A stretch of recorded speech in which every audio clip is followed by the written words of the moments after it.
How smart is the politics now on a red-hot issue that goes directly to race in America? Well, I think he's a law and order candidate, and he should be a law and order candidate, and there's a lot of appetite for that. Now, New York has ended stop and frisk, and fortunately the decline in crime has held, but in other cities you have seen what appears to be a so-called Ferguson effect, Baltimore, Chicago, where the anti-police movement has led to the police pulling back, and you see drastic increases in murders Rich, and gun violence. I apologize. As viewers can tell right now, this is the mayor, Jennifer Roberts in Charlotte. Stand by, Rich and Juan. Our protest started peacefully, and I want to emphasize that in Charlotte, we have a long tradition of working together to solve our problems, of working collaboratively, and I urge everyone to continue that tradition. I want to recognize in that spirit of collaboration that behind me stand a number of our community leaders, our state leaders, our county leaders, our city leaders. We stand united in working together to move our city forward. And I appreciate all of them being here today. Thank you very much. I ask again for calm, peaceful demonstrations from our citizens. It is important that we have a full and transparent investigation of the original incident, and we are working very hard in a collaborative way to ensure the integrity of that investigation. We have also partnered with the state of North Carolina for additional resources to care for our city and to secure the safety of our citizens. The safety and security of our community, as well as our law enforcement officers, remains our top priority. Today, our city is open for business as usual, and we let people know, come to our uptown. We are here working. Our buses are running. We are here to serve, and the city is open. We are working with our partners and putting measures in place today to also provide for the protection of our city this evening.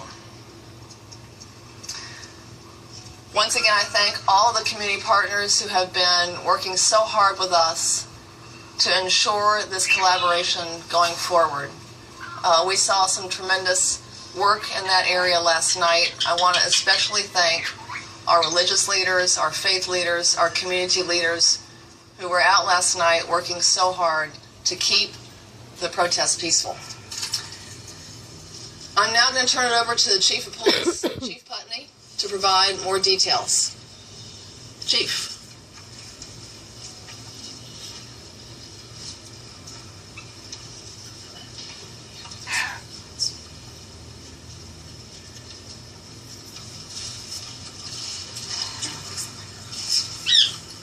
As luck would have it, we're having technical issues when it's my turn to talk, so please be patient. Are we ready? Can you hear me?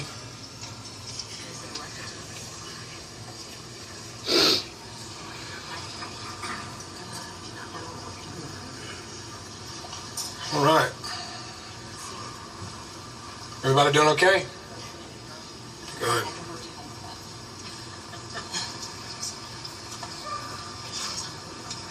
It's okay. Go ahead. Morning. First of all, I'm not here to defend a position. I'm here to give you some information. We have had a lot of things that transpired last night that we're still trying to piece together, and that'll make more sense once I get into the chronology of what exactly took place. Yesterday, at about 6 p.m., a group of peaceful protesters from Marshall Park moved towards the police headquarters building and began to exercise their First Amendment. This was a very peaceful demonstration. Later on, additional protesters started to join the ranks of the initial peaceful protesters, and they began to block some of the roadways as they headed towards the transit center. They got their face covered up. They mean to do harm. At about 8 p.m., they should have been locked up before they even got a chance to do anything. In about the 700 block of East 7th Street, and they began to damage property at the epicenter. We deployed our civil emergency unit at that point to de-escalate the situation, and again, restore order. At about 8:30, we had officers who responded to North College Street and East Trade Street for an assault with a deadly weapon call. One person was located with an apparent gunshot wound, and he was located there in the Omni Hotel. Right now, that shooting victim's in critical condition. It was black on black. Concerns around security. The victim Can't was even have a evacuated peaceful protest by without our them SWAT killing their own armored people. personnel carrier. We couldn't get medic in at the time because of the size of the crowd. But yeah, it's the white victim was people with the transported- problem. Transferred to medic Shit. and was transported to CMC Maine, as I said, with life-threatening injuries. At that point, Not to be because of funny, the but size you of don't the see crowd, white we people deployed acting gas. like this and causing That this would have much been at about chaos 8:43 p.m. in the streets of which they put their money into out of their hard The reason I say working I'm not jobs. defending the position is the shooting that took place. There's a lot of information about who did that shooting.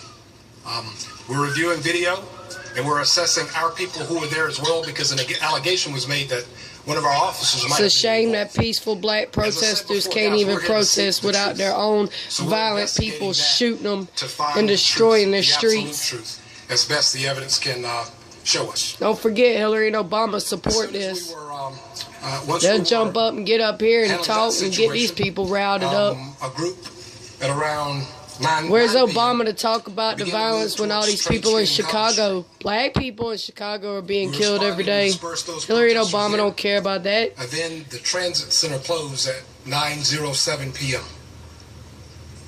Operations were moved to a nearby location, so operations continued, just not out of the transit center. And then a group moved towards the interstate, 277, shut down the loop. We were able to get some resources out there to start mitigating that situation. At about 11:55, the light rail traffic was halted because of the crowd that was, again, amassing around the light rail. We gave additional orders to disperse, and protesters continued to damage property and to throw objects and assault our officers. At about 12:30 this morning, leadership, the mayor of the city of Charlotte, and leaders of the county, Board of Commissioners in particular, and our governor allowed for us to declare a state of emergency. The reason